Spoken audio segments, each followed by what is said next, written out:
Бажаю здоров'я, шановні українці. Сьогодні провів РНБУ спеціальне засідання за участі не тільки центральної влади, правоохоронців та військових, але й представників областей. Були усі наші регіони, найбільші міста. По кожному підготовлений конкретний план: енергетика, критична інфраструктура, логістика на наступну зиму.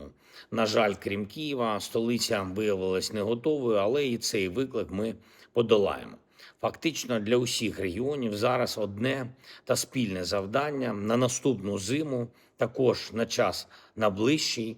Весною росіяни не збираються зменшувати кількість та цинізм ударів. Вони так само готуються бити по критичній інфраструктурі. Звісно, ми пройшли цю зиму. Деякі громади, частина наших міст змогли досягти більших результатів у захисті, у підтримці людей. Дехто зовсім не впорався, як це бачили ми.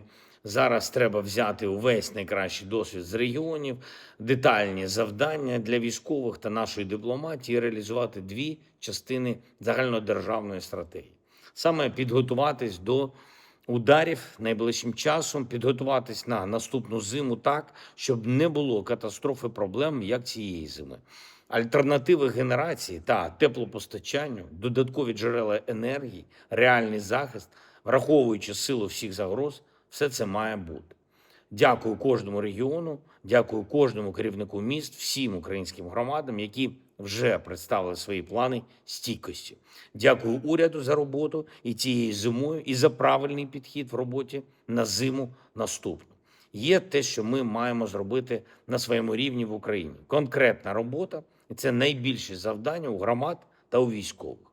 Щодо ППО та будівництва захисних споруд є завдання. Також зрозуміло, про що домовлятися з партнерами на наступний опалювальний сезон.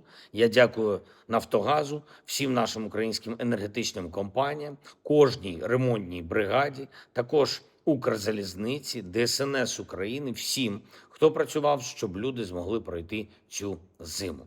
Україна отримувала необхідний імпорт і газу, і електрики. Ми збільшуємо відповідні спроможності. Також фінансова робота з партнерами була налагоджена якісно. Так має бути і надалі. Звісно, зараз через війну з іранським режимом є виклики щодо зростання цін на енергоресурси і щодо обсягів необхідного постачання засобів ППО для нас, для України. Але і на це у нас повинні бути достатні відповіді. Усі разом в державі маємо заради цього працювати.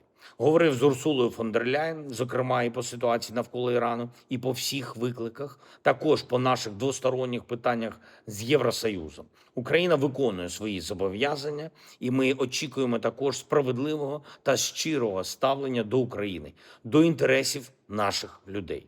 Говорив сьогодні з лідерами країн, які зараз під ударами з Ірану, з президентом Об'єднаних Арабських Еміратів, з еміром Катару.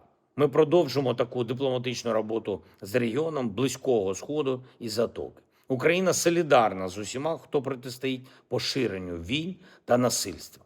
Іранський режим десятиліттями вкладався у те, що руйнував життя сусідів і усіх інших, до кого міг дотягнутися. Саме на такому ґрунті вони стали спільниками з росіянами у війні проти України. Кожен шахед в українському небі доводить, що іранський режим повинен відповідати за свої намагання знищувати життя і людей. Важливо, щоб захисники життя взяли гору в цьому протистоянні.